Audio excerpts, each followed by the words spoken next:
And NBA champ Kendrick Perkins and the host of the Low Post podcast, Zach Lowe, are here to start things off. We have some more great guests stopping by later in the show as well. But we have to start with the ongoing game of chicken between Ben Simmons and the 76ers after Woj's report yesterday that Simmons won't show up to training camp and doesn't intend to ever play for the Sixers again.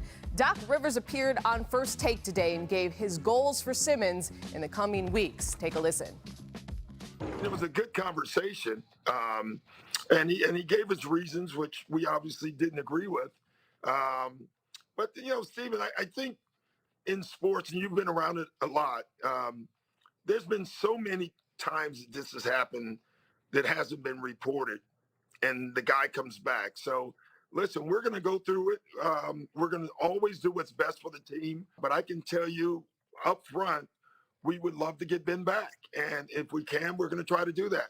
You know, Ben has a long contract. So it's in our hands, and we want him back. So Doc still has hope for Simmons to play in Philly again. Perk, do you? Yeah, you heard what Doc said, Cassidy. And one thing we got to do is always believe Doc Rivers. We know that he went down to Dallas to DeAndre Jordan house and moved some furniture and held them hostage when he thought he was signing with the Mavericks. You don't think he'll do the same with Ben Simmons? And Doc said something key, right, in that interview that he did this morning. He said he's under contract with us for 4 more years. So as bad as Ben Simmons don't want to be there and he's telling the world he don't want to be there, guess what?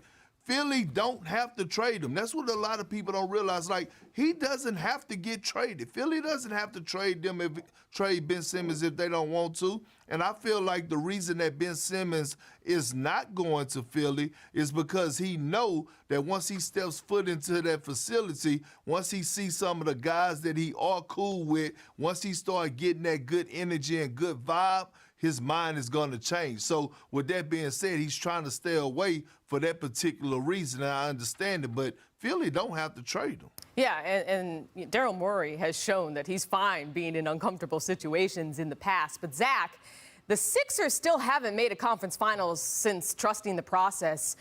Is the Sixers title window at risk if Simmons ends up being moved? Depends what they get for him, but I think the title window stays open as long as Joel Embiid is there and Joel Embiid is healthy and an MVP candidate. We have to see what they're going to inevitably turn Ben Simmons into. If it's a rebuilding kind of trade, if it's young players and picks, yeah, they've kind of stalled out unless they can turn those young players and picks into another star to pair with Joel Embiid. But it's too early to start having that title window conversation. Right now, the conversation has to be, as Perk said, can they repair this situation at all, if only to get him on the court so the other players don't have to be asked about him every day, and to help Ben and the team rehabilitate his trade value so that they can see what the market looks like 3-4 months down the road. Maybe a team disappoints and gets desperate. Maybe another star becomes unhappy. You never know what's going to happen in the NBA. Yeah, and if they keep Simmons, Rivers recently doubled down on not concentrating on shooting with him. So we'll see how that develops. As far as where Simmons could end up if they end up moving him, the Warriors owner Joe Lacob was asked about a Defensive Player of the Year candidate to avoid tampering charges and told the San Francisco Chronicle this, quote, "In some ways, it doesn't really fit what we're doing. He makes a lot of money, and can he finish games? I don't know. He's very talented. The problem is we have Draymond. Draymond and him are very similar in the sense that neither one really shoots, and they do a lot of playmaking. That's one issue. The salary structure is another." And Zach, first things first, are you surprised Lacob even said that out loud? No, I'm not a little surprised, bit, but and I'm glad that he did. Oh. Zach, go first. We'll get to you in a second. Go ahead, Perk. Zach. I'm not surprised. I mean, I'm a little surprised they tried to do this silly tap dance around the tampering stuff. I think he, as if we don't know who he's talking about. I'm a little surprised he said that. But look, Draymond and Ben Simmons, yeah, they're nominally similar players, right? They're non-shooters. They're pass-first guys. They seem to get in each other's way. I get why people on the surface don't think that's a fit. But like everything else in Golden State, Klay Thompson ties everything together. If Klay Thompson gets back to 90% of what he used to be, you start talking about lineups with Steph, Clay, another perimeter player, not a center, not a lane clogging center, another perimeter player, Simmons and Draymond at center. You combine those kind of genius playmakers with that kind of shooting, that lineup can be pretty powerful. You put a lane clogging center in there, a Kevon Looney, a James Wiseman or whatever, all of a sudden the spacing gets all screwed up. But I think people are a little too quick to say Simmons and Draymond couldn't play together. In the right context, I think they could, because they're not just good defensive players, they're great defensive players, and they're not just good passers, they're great passers. They can make some magic together if the pieces around them are right. Perk, your thoughts? Hey, Cassidy, can you repeat the question? Because once Zach started talking that foolishness about that Ben Simmons and Draymond could work together, I took my earplug out my ear so I didn't have to listen to it. Yeah, I did. Well, okay, first, you did want to jump in on your reaction to Joe Lacob even saying this. So let's start there, and then we'll get into Draymond and Simmons. All right. Well, you know what? I actually love him coming out because we are, 10 days away from training camp. And I think the Golden State Warriors are in a great place right now. They got Klay Thompson returning in a few months. James Wiseman is returning. They did extremely well in the draft. You know, they want to build a chemistry. They want to go in with a continuity and not distractions. And you want your players to have a clear head and be able to focus. So I thought that was a great stance by the owner taking that stand and saying, you know what, we're good on this situation. We have Draymond. Because, look, let's think about it. Draymond and Ben Simmons are basically almost the same player. I mean, Ben Simmons is a more athletic version of Draymond. Draymond has become a point forward. That's what Ben Simmons is, and those two would work well together. If a trade was to happen between those guys, Draymond would probably be in that trade. And I said this time and time again, that Draymond Green is the heart and soul of the Golden State Warriors. Just because he's not the best player doesn't mean that he's not the heart and soul. He is the true definition of culture. Just like when I was with the Oklahoma City Thunder and they had James Harden, Kevin Durant, and Russell Westbrook, you know who the heart and soul of that team was? It was Nick Collison. Like, you don't have to be the best player to be the heart and soul, so getting rid of Draymond would be a stretch for Ben Simmons, I think. Yeah, and look, Joe Lacob, even if it is just because he doesn't want to mix Ben Simmons and Draymond Green, him coming out and saying, you know, we don't really want Ben Simmons, does not help Ben Simmons' trade value, which is already low, and his league ranking has even taken a hit. ESPN's annual NBA rank release continues today with players 50 through 26. Coincidentally, Ben Simmons is at number 28, 12 spots lower than 2020, just behind Brandon Ingram and Jaylen Brown, and ahead of Russell Westbrook and CJ McCollum. Perk, seeing Simmons and Russ side by side, who would you rather have this season, Simmons or Westbrook? First of all, Cassidy, I want to know who in the hell are doing these rankings? Who are doing these rankings? You get the emails, there's no way that you could get involved in this. No, listen. I just want to understand, make me understand this. How could you watch last season and watch what Russell Westbrook did when the Washington Wizards were about 1,500 games below 500, and Russell Westbrook averaging another triple-double, getting them to the postseason, and you have the audacity to put Ben Simmons ahead of Russell Westbrook? This man just keep getting disrespected. Russell Westbrook was tearing the league up once he got healthy the second part of the season. Night and day from Ben Simmons, head and shoulders above Ben Simmons. And it's no disrespect to Ben Simmons because I think he's a great player. He just wasn't great last year, and Russell Westbrook was. Look, these either or, this guy or that guy questions are so dependent on what the team around them is that they're really hard to answer. But Perk just said, I can't believe I'm saying this, given the last time we saw Ben Simmons, he was taking 0 shots in the fourth quarter of any playoff game and passing up dunks to Matisse Thybulle. I can't believe I'm saying this, but Perk just said it. If healthy, Russ is getting older, his health is going up and down. So if you're forcing me to answer this question for this coming season, I'm taking youth, health, and the known quantity of Ben Simmons' defense by a hair over Russ. But I'd be thrilled to have any of them on my team. I just trust the health and the youth a little bit more of Ben Simmons, and I know I'm getting Defensive Player of the Year quality defense at every position from him every night. But at the end of the day, both of these players, one might shoot you out of a playoff game, and one might not shoot you out of a playoff game. So it's kind of a tough choice. Perk, did you take your earpiece out again? He definitely not gonna shoot you in the playoff game. We saw that last year. So which one would you take? That's I'd rather true. go with Perk's a guy right. that's gonna go down firing than a guy that's gonna go down being scared. Yeah, and look, what we do know is that Russ is never scared. That's for sure. Make sure to check out the recent low post where Zach gets into more of the Simmons saga and a preview on the T-Wolves this season. Zach, thanks for joining us. Thanks, Cassie. Always good to see you. All right, coming up, a C.J. McCollum football video inspired us to think about who the best QB is in the NBA. But first, it's time for our distant replay from the bubble a year ago, featuring Jamal Murray. Denver trying to add to it. Murray goes all the way. Stop it. Perk. Oh! The bubble was Jamal's show. And the Officially licensed everything. Doc, you think Ben Simmons can still be a point guard for a championship team like the one you guys want to become? Yeah, David, I don't know that question or the answer to that right now. So I don't know the answer to that. Back here on The Jump, Perk from Houston, Momo joins us in studio. And look, it's a story that kept on giving this summer and apparently still will into training camp. We just heard Doc there back in June on Simmons. Here's what he had to say today about the controversial comment. It was being portrayed that I was out there saying, I don't think we can win with Ben, and I do. I told Ben that the next day. What really disappointed me was the next day I went on and said, guys, y'all knew exactly what I was talking about. And no one heard it. They just kept running their narrative. So, I've been in sports a long time, and I'm not misrepresented very often, but in that case I was. But it is what it is. Ben knows, Rich knows, and I know.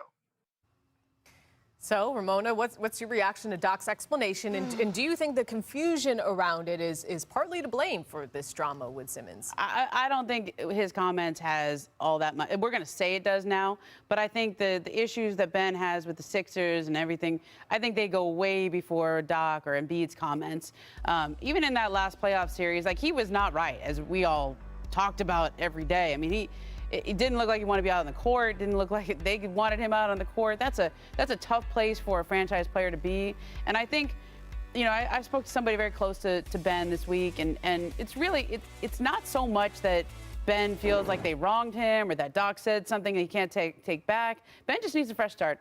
He just needs a fresh start. That there's too much baggage there, and I think for his own career and his own mental state right here going forward into Philly, that's a hard bridge to cross back over. And I think his take on it is essentially, Doc can say that today. And I think Doc understands, you say things right after a game. And he was upset. That was a very disappointing series, a very disappointing end to that season. I don't like that he said it was the first thing he was asked, because it was the fifth question he was asked. It's a little mischaracterization of what happened in that post game. But he said what he said, and it was kind of obvious. Everybody was saying that after that game. It was obvious to anybody watching the game. So I thought it would have been disingenuous not to say it. So I just think Ben needs a fresh start, and everybody's focused on that. But the Sixers are not in a good position right now, and so they have to try to build back up his trade value and make it seem like they're not desperate to trade him. Well, it's a few things to unravel right here, right? The first thing is that I didn't heard way worse in my playing career. Yeah. And the guys then came back and played their tails off for organizations and being true professionals, okay? Look, I keep reminding people, all right, when you sign up for the NBA, things like this happen. You're going to get booed. Sometimes guys in the locker room or guys on your team or coaches are going to say something to the media. But having that mental toughness, you want to go and prove them wrong. And at that point in time, they asked Doc about, even if Doc did say, that Ben Simmons, he don't know if Ben Simmons would be the starting point guard. They didn't say that he couldn't be a franchise player that couldn't help him. Who said that Doc didn't want to move him to the power forward or a different position? And I'm not here to justify or take up for Doc Rivers. I'm just saying. But at the end of the day, we got to hold Ben accountable, right? He had an off series. Yeah. He had an off playoffs, and it happens. He lost his confidence. I get that. But at the end of the day, look, you have a job to do. You're getting paid a whole lot of money to do that job. And if you don't want to be there, you had an option. Like, we keep talking about how it started way before Doc Rivers. Well, Ben Simmons had an option not to sign that contract when it started way before Doc Rivers as well. When he signed for almost $200 million, he didn't hesitate on that. And he knew it was problems that he was having way before that. Yeah, I mean, fair. Yeah. But look, this is the situation we're in now. Ben Simmons has made it clear that he doesn't want to suit up for Philly ever again. But the Sixers are not completely giving up on him, trying to have Simmons report to camp and just try it out. Ramona, what can you tell us about Simmons' current state of mind right now? Look, he just wants a fresh start. He said what he had to say to the Sixers when they flew out to meet him. They had a meeting here in August in Los Angeles, and I think that meeting was very important because it's one thing to have your agent say, I don't want to play here anymore, look for a trade. It's another thing to say it yourself to their face after they fly out to meet with you. They all said their piece. Doc Rivers said what he had to say then. Daryl Morey, Josh Harris, the owner. I mean, they said what they had to say to try to convince him to stay, and Ben doubled down and said, I don't want to come back. And so it's up to him whether he wants to sit out and take all that and lose all that money. But it's not, we're representing it in a way of, oh, how much money would he be willing to lose and fines that he can accumulate. It's not, he can get that money back after he gets traded. So it's a question of, does Ben Simmons want to miss a season? And as somebody who stood in the parking lot wondering if Kobe Bryant was going to show up one time before training camp, and Kobe did show up, I think it's a question of who Ben Simmons is. Does he mind sitting out half a season of basketball if it comes to that? Does he mind sitting out the entire season if it comes to that? Kobe, when it got down to it, did not want to sit out. He just, he wasn't going to lose his money, and he wasn't going to sit out a season. That might be how long Ben Simmons has to sit out. Quickly, Perk, do you think you'd sit out the whole season if it came to that? Well, I don't know, but I tell you one thing, the Philadelphia 76ers are not budging, so he got to be willing to sit out because they're not going to just trade him for anything, and they're willing to stand firm. And when you think about Ben, if he's willing to miss money and give back money after those fines, I mean, that's on him. I mean, but at the end of the day, like I keep saying, like, Ben, like, you want to make a good impression on everybody because once you have it like this, the next organization you go to, when you go to it, you got to make sure that you go and handle your business because this could be career altering to me.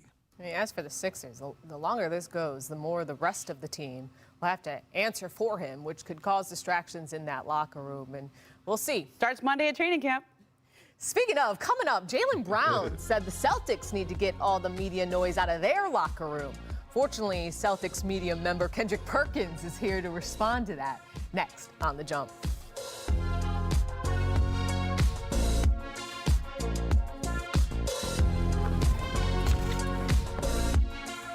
He called himself out and said he needs more throwing reps. So you don't have to, Perk, all right?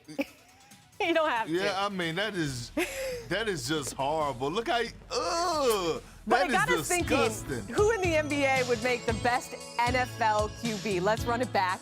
We start with number 5, Kevin Love. He specializes in the full court chest pass, but occasionally dabbles in the overhead dime. You saw that up close.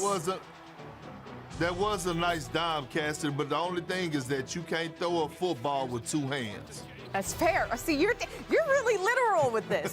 You know what? And I appreciate that. Number 4, Rajon Rondo, the floor general. Oh, yep.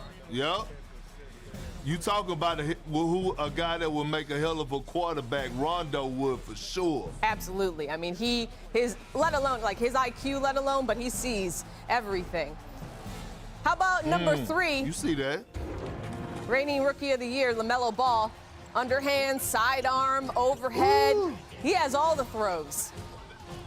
Yeah, maybe, I wouldn't say football for him, maybe softball, but that was a nice dime, though, for sure. I mean, yeah, he puts a little extra something on it. That's part of his sparkle, I think. I mean, you remember when I told you last year he reminded me of Magic Johnson? Yes, I do. What about this guy? LeBron James led the league in assists 2 seasons ago. You know who this guy is? No, I never heard of him. Pinpoint accuracy for the King. He look, you know what's the bad part? He want to be a quarterback so bad. I know. How about our #1 guy in the NBA would be the best quarterback? Nikola Jokic. Give him time and he'll pick you apart.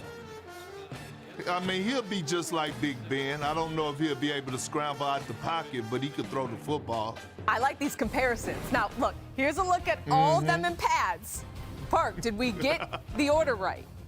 Why did we use that picture for LeBron? We are so wrong. I don't know, but Rondo is the right guy for it, right? He right there in the middle.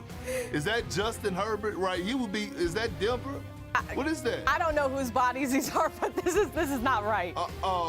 I'm going with Rondo. I'm going with the guy in the middle. Okay, I'm going to let you sit with that image as we pivot to a preview of the WNBA playoffs, because this game's serious there, which begin tomorrow night on ESPN2. So, you sit tight there, Perk, because joining me now for more on the WNBA playoffs is the great LaChina Robinson. Make sure to check out her podcast, Around the Rim, as she has you covered on all things W, including this postseason. So first, let's talk about this playoff format, LaChina, which features 2 rounds of single elimination games before going to a best-of-5 series for each of the last 2 rounds.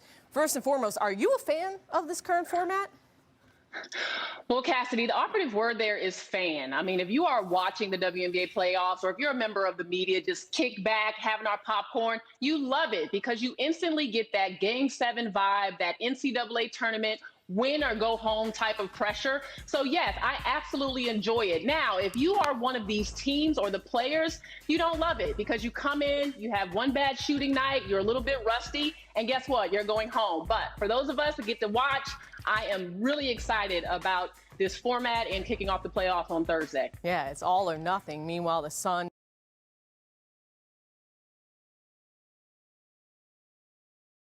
one bad shooting night, you're a little bit rusty, and guess what? You're going home. But for those of us that get to watch, I am really excited about this format and kicking off the playoffs on Thursday. Yeah, it's all or nothing. Meanwhile, the Sun and Aces are sitting pretty into the semifinals start on Sunday. But let's get into a game that you're going to be calling on Thursday, and we will see if Diana Taurasi will be there. She's been dealing with an ankle injury for a while now. How worried are you about her availability for the Mercury's playoff matchup against the Liberty?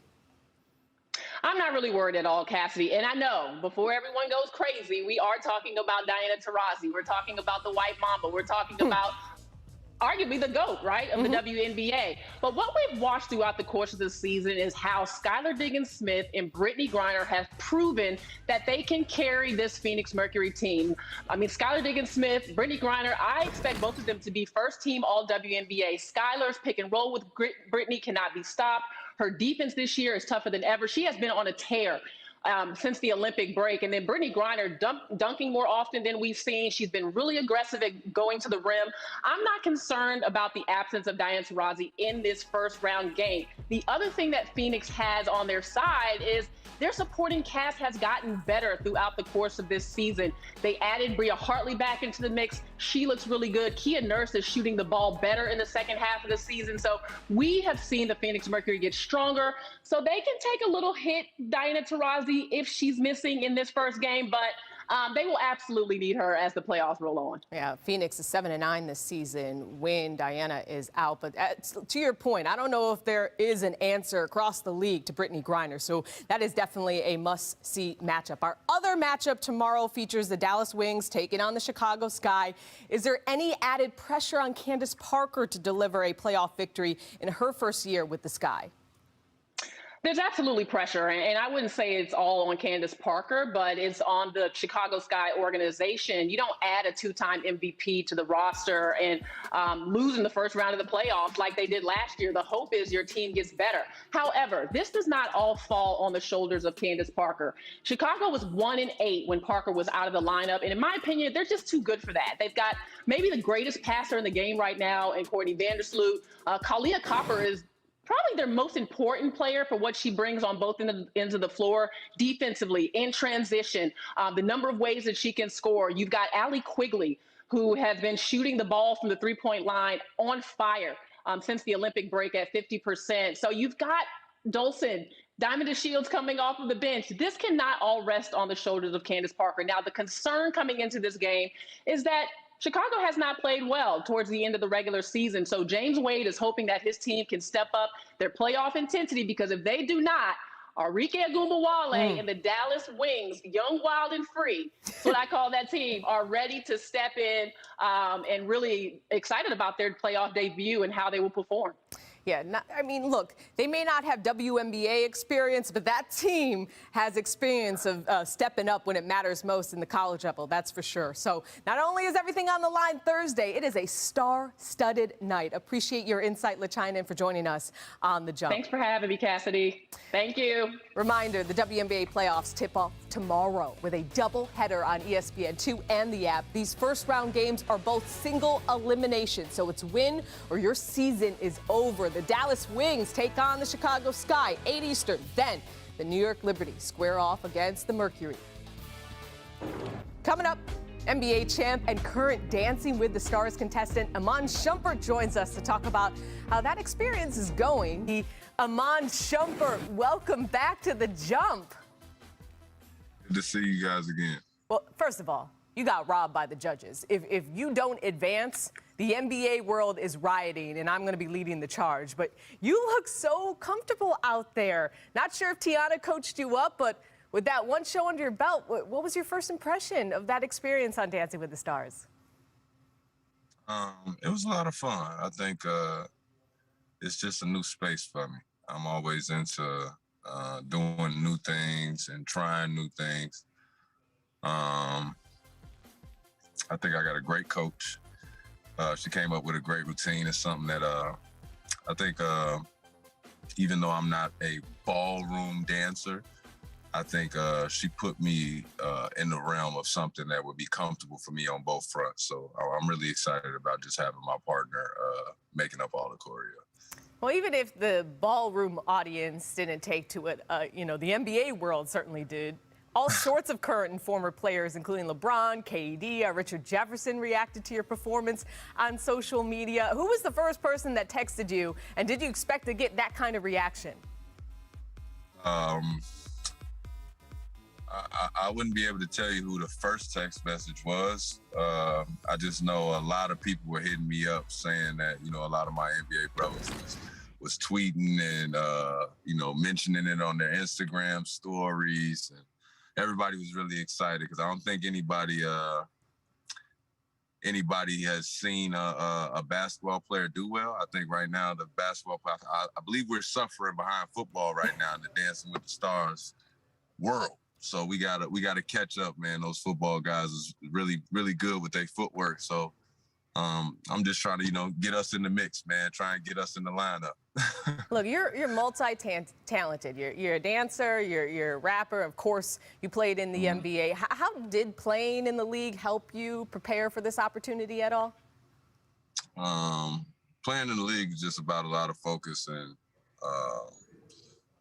a lot of just making sure that you have the commitment to what you want to do. In the league, a lot of the things that I do is all footwork. People trust me to guard the best player.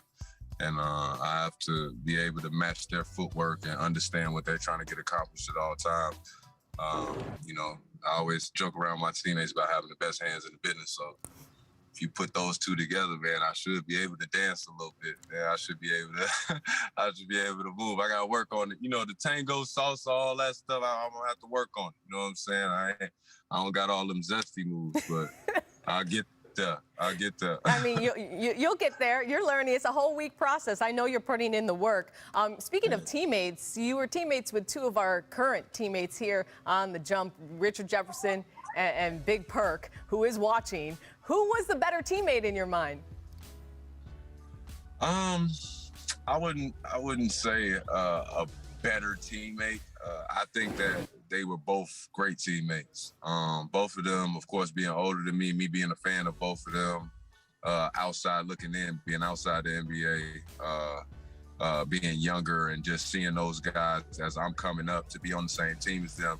I don't think they understand how much I appreciated taking direction from them, how much I appreciated them giving me jewels even when they're not in the forefront. It was times RJ didn't play for long periods of time. Perk didn't play for long periods of time. And they're still giving me jewels on how I can be better. And that just helps you to be a better professional.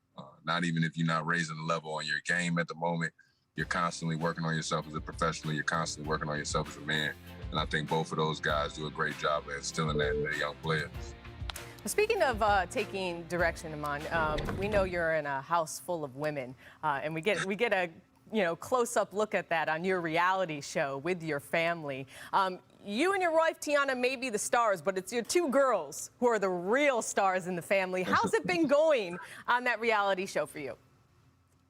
I mean, we filmed it a while ago, so I mean, for me, it's more about the crowd reactions and the fans telling me, how they resonate with, our little family that we started, man. I think me and Tiana have, just sort of been figuring it out in front of everybody. We're not perfect. We don't do things, correct. I don't think there is a correct way to do parenting. And I think being transparent with that on TV might be some of the best, the best stuff for TV, because right now we just have so much stuff that maybe we force a little drama. We force a little, chaos. We feed into it. I wouldn't even say force. We as the fan base usually feed into it. And it's cool to dive into something positive, even something that's small negative. It's like, it's positive because it's a reflection of, a normal thing that a family goes through. I think we just try and be as transparent as possible and show the world, like, we're not doing it right either, but we hope that we could do it with a lot of love. And I think that's what you get, that reflection from our daughters, which makes them the stars of the show, man. Like, they don't have anything but love to present. They do everything pure-hearted, and they come with a smile, man. Anytime you have that, it could be a good show. Iman, as a parent myself, there's no right way to do it. It's just about love.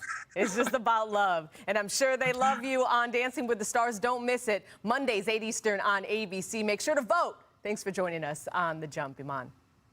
Thanks for having me. All right, this just in. The Wolves have dismissed their general manager, GERSSON Rosas.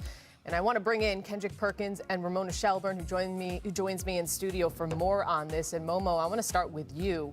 Whew, why did this happen and why now? Well, I think Karl Anthony Towns' reaction there sums up the collective response around the NBA. GERSSON Rosas was in the gym this morning. He was in the gym this morning with the team in Minnesota. I don't think a lot of people saw this one coming, although they have a new ownership group there now. And from what I've been gathering in the last 10, 20 minutes since this happened, this wasn't as big a surprise amongst those who have been in communication with the new ownership group. That's Mark Lowry and Alex Rodriguez. Now, that statement is from Glenn Taylor. That's the current owner / old owner. But they have a very complicated ownership transition that's starting to take place. Mark Lowry's group bought 20% of the team this spring. They get another 20% after the 2022 season, and then the final 20% after the 23 season. So there's a transition of the next 2 years. So you see Glenn Taylor's the statement there, but this is really the new ownership group. You get a new boss, and it's not always all that surprising when the new boss wants to hire his own people. And from what I understand, Cassidy, Mark Lowry has already reached out to other front office candidates to take over this job, has been sort of quietly reaching out behind the scenes. It's really a stunning move because of where the Timberwolves are right now in the middle of this Ben Simmons discussion. They are one of the teams that have been active in trade conversations with the Sixers for Ben Simmons. I thought if Ben Simmons moves before training camp starts or during training camp, they were the most likely destination because they're the most motivated team with the best draft assets. So who's going to be running the team? They have as you can tell, everybody's a little caught off guard. Karl Towns, when your franchise players tweeting that 5 minutes after decision. Perk, with Kat tweeting WTF, I mean, what does that say to you? Well, I mean, it means that he didn't know, but he don't have to know. And this is a learning lesson for him. But a guy that played for 14 years, a guy that got drafted in 2003 by the Boston Celtics, I watched that happen in Boston. A new ownership group came in and they hired Danny Ainge. They want to hire when they come in, they want a whole new beginning. They don't want guys that's already been there. They want to hire guys that they think could move in the direction that they want them to move, and that's uplifting that program. We can't lie. I mean, Minnesota has been at the very bottom for a while now, and it's time for new life. And, you know, even last year, I questioned Rose's hire when he hired his good friend mid-season, Chris Finch. And I'm not saying that, you know, he's not capable of being a head coach, but, you know, he passed up on David Vanderpool, who was right there, usually the associate coach who had a great relationship with all those guys over there. Usually they move up and get an opportunity. And he passed up on a lot of guys that were already out there that he could have picked up that could go in there and actually speak their language. Now, I'm not knocking Coach Finch right now because I don't know if he's capable of doing it, but this should be no surprise to the world, nobody else. This happens. When new ownerships take over, usually they bring in new people. Just something of note, our Bobby Marks just tweeted this out. In 2 weeks, Gerson Rosas was allowed to make the Patrick Beverley trade, bring back Jared Vanderbilt, Jordan McLaughlin, and sign first-round pick Leandro Bolmaro. Now, 6 days before training camp, Minnesota's looking for a new head of basketball operations. So, but Cass, you know what the important point on this timing is? Minnesota's on the doorstep of potentially trading for one of the most impactful players in the league that you can go trade for right now.